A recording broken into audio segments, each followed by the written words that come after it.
October 23 നടക്കുന്ന കേരള ബാങ്കിന്റെ clerk cashier എക്സാമിന് ലാസ്റ്റ് റൗണ്ടിൽ നിങ്ങൾ അസിസ്റ്റ് ചെയ്യാൻ നമ്മളൊരു ടൈം ടേബിളുമായിട്ടാണ് വന്നിട്ടുള്ളത്. നമ്മുടെ ബൂസ്റ്റർ ബാച്ചിന്റെ ടൈം ടേബിളുമാണ് നിങ്ങളുമായിട്ട് ഷെയർ ചെയ്യുന്നത്. ഈ ബൂസ്റ്റർ ബാച്ചിന്റെ പ്രത്യേകത എന്ന് പറയുന്നത് 10 days 2 hours ലൈവ് ക്ലാസ് വെച്ചിട്ടാണ് നമ്മൾ നമ്മുടെ ബാച്ച് ഷെഡ്യൂൾ ചെയ്തിട്ടുള്ളത്. അപ്പോൾ അതനുസരിച്ചിട്ടാണ് പഠിക്കാനുള്ള ടോപ്പിക്സും പ്രൊവൈഡ് ചെയ്യുന്നത്. അപ്പോൾ നമുക്ക് ടൈം ടേബിൾ ഒന്ന് നോക്കാം.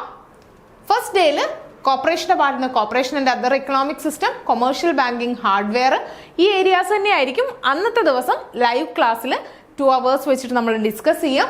അതുപോലെ തന്നെ day 2 evolution and development of cooperative principle, central banking, day 3 type of cooperatives in India, practices of banking. ഇത് ഓരോന്നും അറേഞ്ച് ചെയ്തിട്ടുള്ളത് ആ മൊഡ്യൂളുകളുടെ വെയിറ്റേജ് അനുസരിച്ചിട്ടാണ്. അതുപോലെ തന്നെ day 4 management and working of major cooperative organisation, 5 law relating to negotiable instrument, cooperative audit, popular application software, day 6 Indian commercial banking, day 7 source of fund. ഇങ്ങനെ 10 ഡേയ്സിന്റെ ഒരു time table ആണ് നമ്മൾ ബൂസ്റ്റർ ബാച്ചിന് വേണ്ടി പ്രിപ്പയർ ചെയ്തിട്ടുള്ളത്. അപ്പോൾ ബാച്ചിന്റെ പ്രത്യേകത ഞാൻ നേരത്തെ പറഞ്ഞു.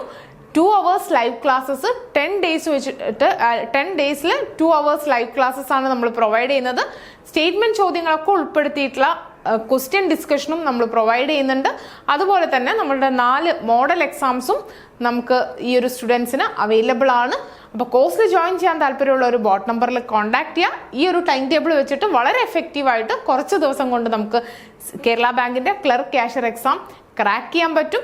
അപ്പോൾ എല്ലാവരും താല്പര്യമുള്ളവരൊക്കെ ജോയിൻ ചെയ്യുക, ബോട്ട് നമ്പറിൽ കോൺടാക്ട് ചെയ്യുക, ഗൂഗിൾ ഫോം രജിസ്റ്റർ ചെയ്യുക. താങ്ക്